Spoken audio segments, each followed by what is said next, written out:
Hi friends, it's Sarah coming to you today from my sweet office suite here in central Nebraska, and today I decided was a good day to talk to you about some things. So what should the topic for today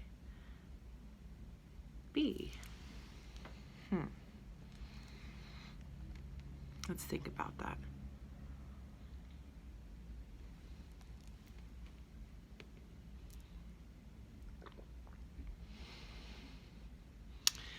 Whenever I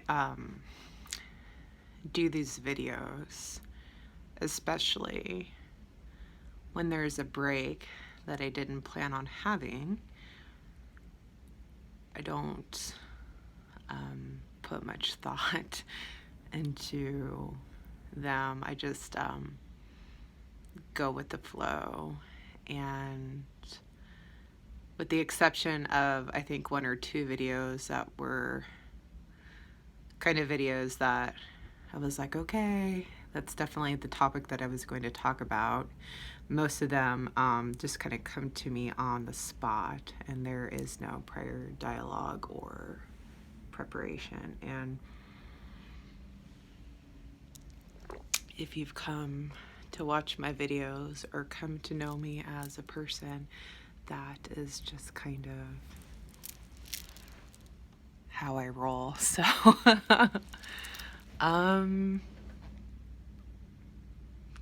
yeah, so let's roll with it. That is how I roll. And there is another part of my life where I really roll with it like that too. And that is art. Yeah.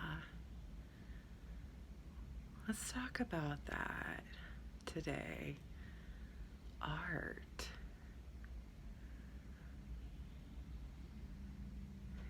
Yeah.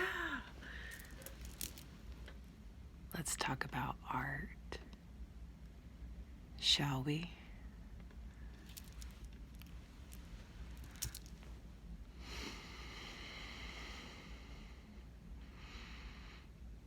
Oh, so there's like a huge art piece right behind me. Do you see it? I think my eyes synced with it, like it looked like I was looking at it.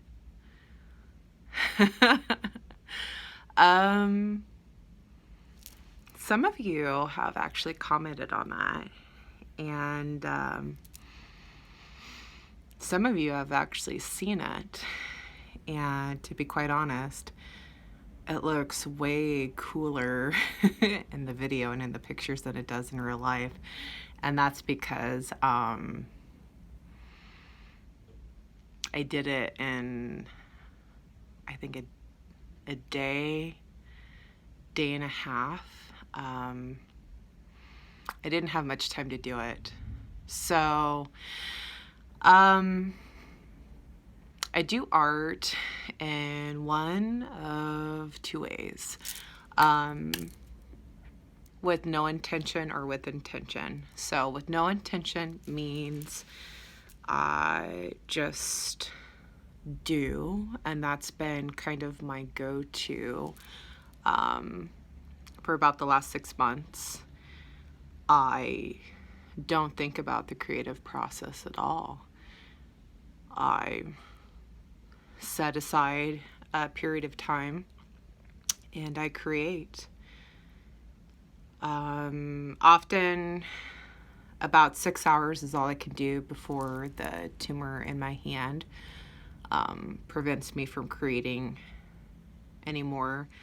I have about a 70% range of motion from this tumor, and so when I create, that range of motion because that's all the straight I can hold my hand. It goes down and down and down and down, and then it gets stiffer, and then I just can't go any longer than that. So that's when I create without intention, and that's actually a really cathartic process for me because it's mindless. Yeah, there's really no thought at all to it. I actually think about a lot of different things, and that's what art does. Recently I'd done an art therapy training with this super cool art therapist. Oh, I loved her. Where we learned that creation of any kind of art, whether it's drawing, painting, sculpting, weaving, anything, reduces cortisol. And the kind of art that reduces stress most effectively, above all, is actually doodling.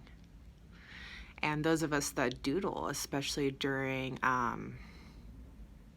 activities that might be boring, or during times that we may struggle to hold our attention, we actually retain 75% more information if we doodle. So if mindless doodling can do that for our brain, and if creation can reduce cortisol, imagine what else creation can do for us.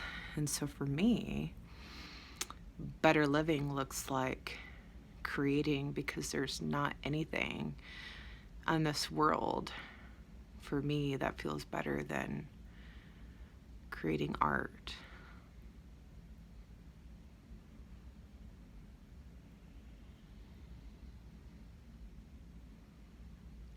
The art that's behind me, yeah, you see there's like a bit of a profile, some hair, some swirls, the earth. We got lots of color. Yeah. That one was created with intention. That means that I knew what I was going to do. That means I had an idea before I sat down to do it, and I just did it. The swirls, the colors, even the hair, the background.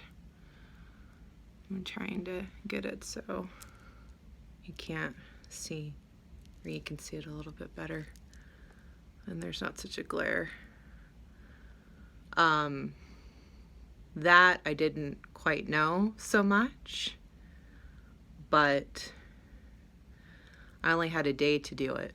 Day and a half, actually, because I was working full-time as an AmeriCorps volunteer for Nebraska State Probation, overseeing 2 counties regarding probationers, where I ran a program to reduce recidivism by teaching probationers necessary skills to allow them to be more successful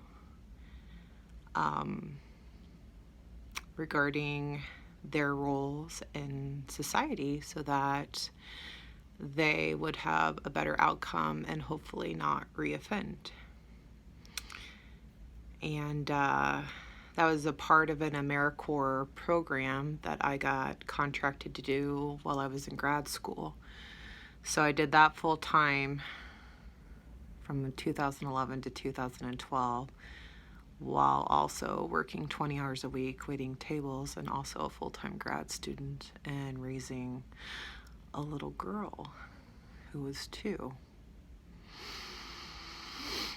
So all of us AmeriCorps members at this annual symposium were tasked with this project, this individual project about what being an AmeriCorps member meant to us.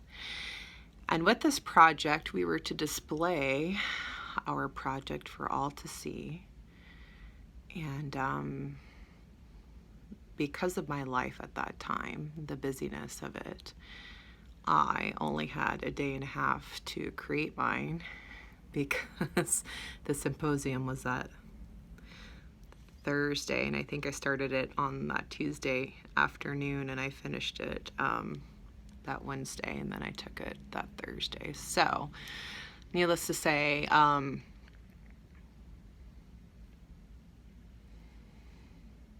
it needs some love. It's definitely a work in progress, and every time I look at it, I think,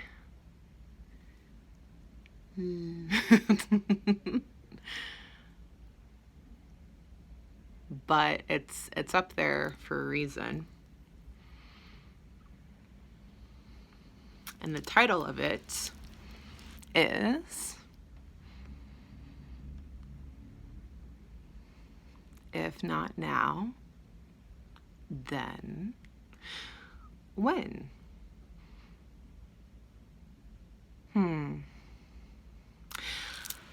That's a saying that people say. I didn't create that.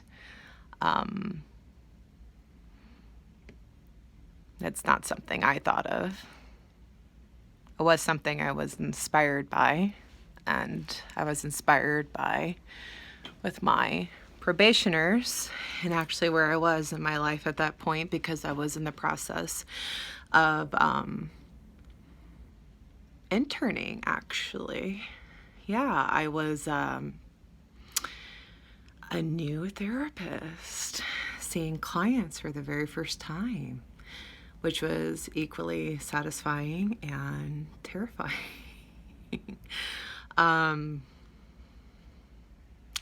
So I had a lot of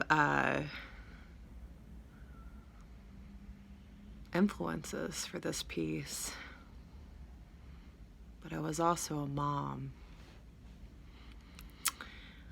of a 2-year-old who was nonverbal, a 2-year-old who would have these tantrums, and she would have these tantrums where she would throw herself back so hard she would hit her head on the wood floor, and you could hear it throughout the whole entire house. It would shake the TV stand, and it terrified me. And she would scream so loud, but she would do it because she was mad, and she would do it because I didn't know what she wanted. And she would do it because she knew it would make her cry. And she would tantrum for 30, 40, 50, 60, sometimes 90 minutes. And there was no consoling her. She didn't want to be comforted. She didn't want to be held. She didn't want to be loved. She didn't want her mom. And I struggled.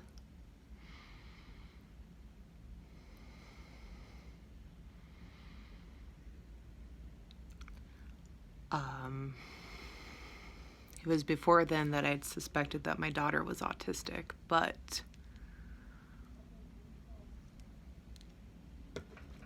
I didn't really have the supports in place, and all I had was my mother's inner intuition that once you become a mom, you just have.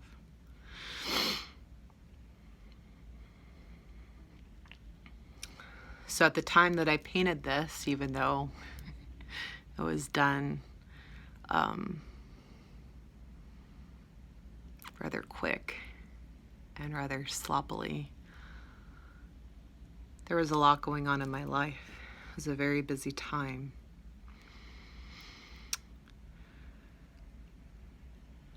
I'd painted it with that title of If Not Now, Then When, with her. Let's see if I can get the glare. With her eyes closed and with the world in front of her.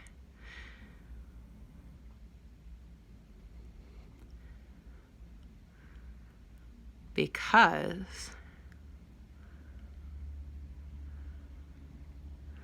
most of us walk around every single day not realizing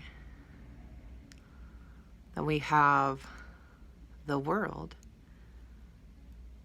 at our fingertips. It's right there. It always is. And all we have to do is open our eyes and reach out to grab it.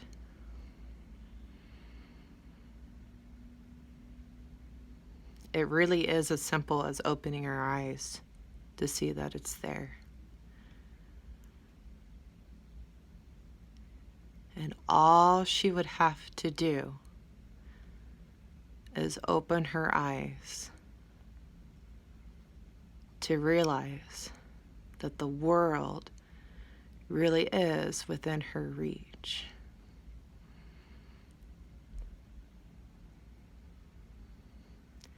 If not now, then when?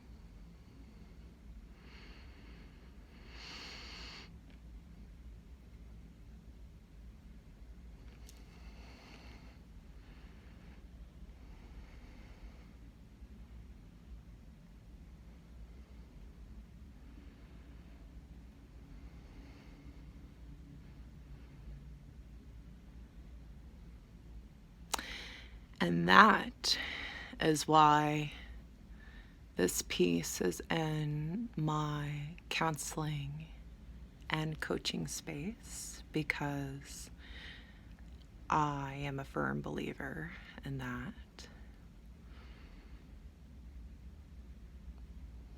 Everything is within our reach, isn't it? I mean, look. There it is, right? The whole world is right there.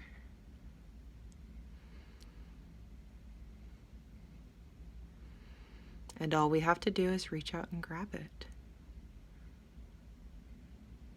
The question is, what are you waiting for? Why aren't we running towards it?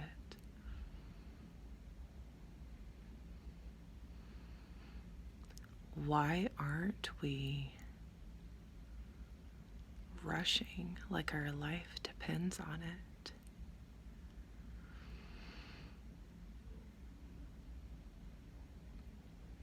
Some things to ponder, right?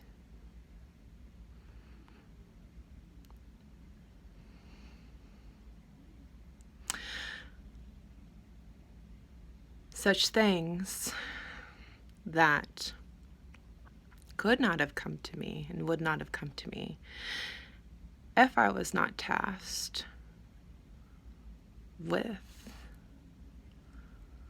this project for this AmeriCorps symposium to create about what it meant to me to do the work that I did for probation, which ultimately ended up being much bigger than that, because it's about the work that I do for all, and it's about my purpose in this world is to help people to see this world that's right there.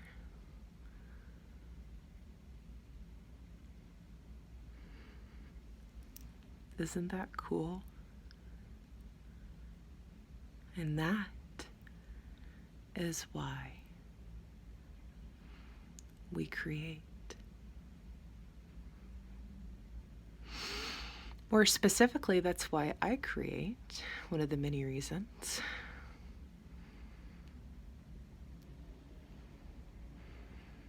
It's such a beautiful outlet.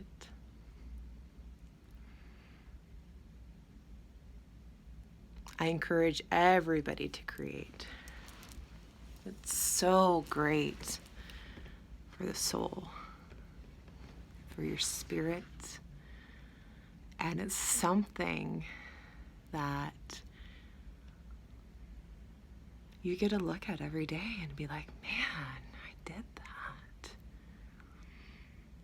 How cool is that?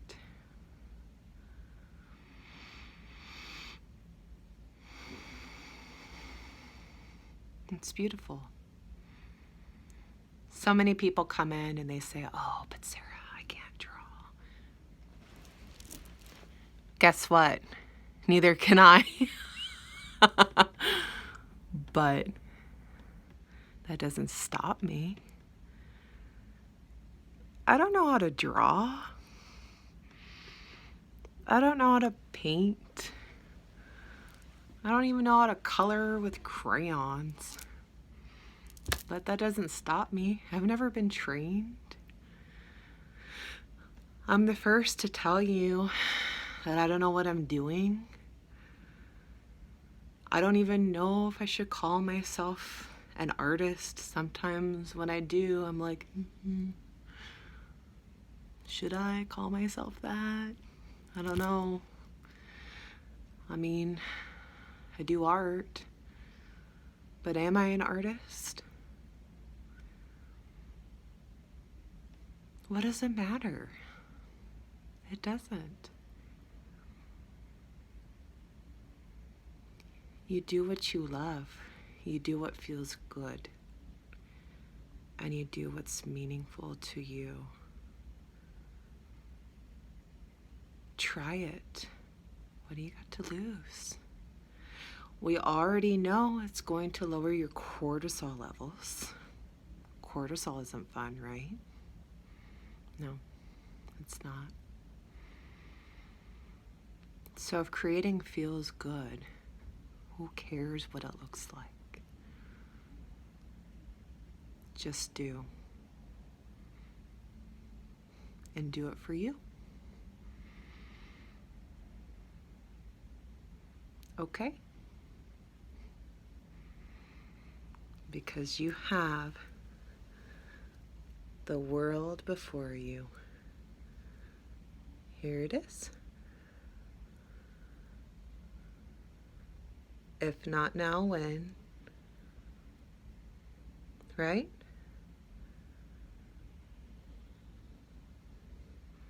When are you going to grab this world and take it? It's a beautiful life, my friends. And you are worth it.